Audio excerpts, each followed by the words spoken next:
नमस्कार, स्वागत है आप सभी का हमारे यूट्यूब चैनल जेडी ऑनलाइन पाठशाला पर। कक्षा 10 के अध्याय 1 विज्ञान से हम कुछ सामान्य जानकारी जानेंगे।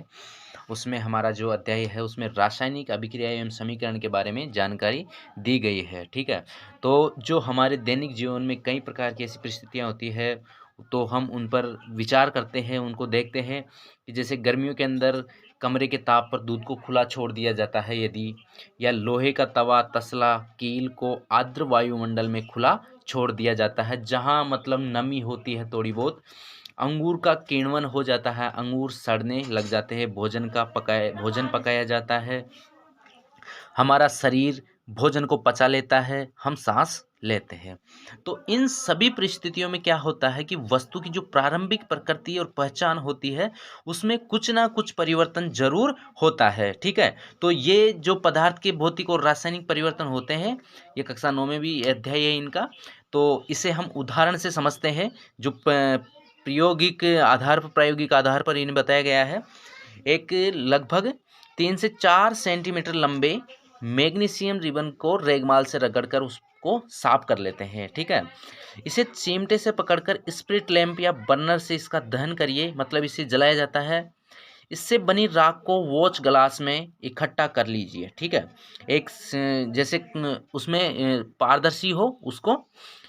मैग्नीशियम रिबन का दहन करते समय आप अपनी आँखों से यथासंभव दूर रखिए। इसमें सावधानी भी जरूरी है कि कहीं हमारे शरीर पर किसी प्रकार का कोई नुकसान ना हो जाए। तो ये अध्यापक के देखरेख में, अध्यापक की उपस्थिति में ये प्रयोग करना चाहिए। तो यहाँ पर इन्होंने मैग्नीशियम रिबन का वायु में दहन किया है, मैग्नीशियम ऑक्साइड को वॉच ग्लास में इकट्ठा किया है। ठीक है, मैग्नीशियम रिबन को जलाने पर मैग्नीशियम ऑक्साइड प्राप्त हुआ है इन्हें। ये चिमटा है, इससे इन्होंने मैग्नीशियम रिबन को पकड़ा है। ये बर्नर है और ये मैग्नीशियम रिबन है यहाँ पर। और watch glass magnesium oxide, watch glass में क्या है, मैग्नीशियम ऑक्साइड प्राप्त हुआ है। अब यहाँ पर ये जो मैग्नीशियम ऑक्साइड है ये चमकदार श्वेत लोह के रूप में हमें क्या होता है, प्राप्त होता है, के साथ मैग्नीशियम रिबन का दहन होता है। ठीक है, ये श्वेत चूर्ण में परिवर्तित हो जाता है। ये मैग्नीशियम ऑक्साइड का चूर्ण है, जो चूर्ण प्राप्त होता है हमें, ये क्या होता है, मैग्नीशियम ऑक्साइड का चूर्ण होता है। और जो ये जलता है वो चमकदार श्वेत लोह जो बर्नर होता है उसके ऊपर जलाया जाता है इसको। वायु में उपस्थित ऑक्सीजन तथा मैग्नीशियम के बीच होने वाली अभिक्रिया के कारण ये बनता है। जो मैग्नीशियम ऑक्साइड होता है ये वायु के अंदर जो ऑक्सीजन होती है और जो मैग्नीशियम रिबन को हम जलाते हैं उन दोनों के बीच में अभिक्रियाएं होती है और इससे क्या प्राप्त होता है, मैग्नीशियम ऑक्साइड का चूर्ण प्राप्त होता है। ठीक है, तो ये है हमारा सबसे पहला उदाहरण और इससे हमें पता चला कि रासायनिक अभिक्रियाएं होती है, कुछ ना कुछ पदार्थ में परिवर्तन होता है। अब देखिए, रासायनिक अभिक्रिया होती है अगर, तो उसमें कुछ ना कुछ परिवर्तन होते हैं। तो ये जो परिवर्तन होते हैं इनसे हमें पता चलता है कि वस्तु में रासायनिक अभिक्रिया हुई है या नहीं हुई है।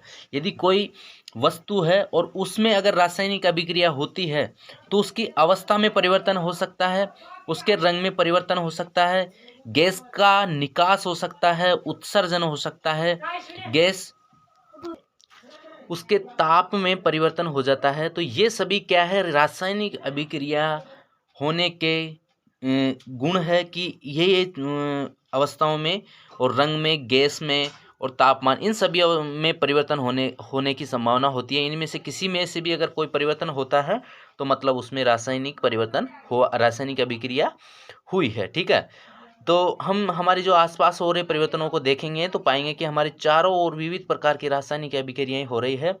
ठीक है, तो जो हमारी प्रकृति है इसमें भी हम देख सकते हैं कई प्रकार के जो रासायनिक अभिक्रिया होती है। किसी भी वस्तु की अवस्था में परिवर्तन होता है, उसके रंग में परिवर्तन होता है, गैस का उत्सर्जन होता है, उसका निकास होता है, तापमान में परिवर्तन होता है। तो ये सब क्या है, रासायनिक अभिक्रियाओं के उदाहरण है। उदाहरण नहीं, मतलब ये रासायनिक अभिक्रियाओं को पहचानने के बिंदु है। इनसे हम पहचान सकते हैं कि रासायनिक अभिक्रिया हुई है या नहीं हुई है। तो आज के इस वीडियो में हमने रासायनिक अभिक्रियाओं से संबंधित जानकारी दी गई है। वीडियो को लाइक शेयर कीजिए और चैनल को सब्सक्राइब कीजिए। Thank you.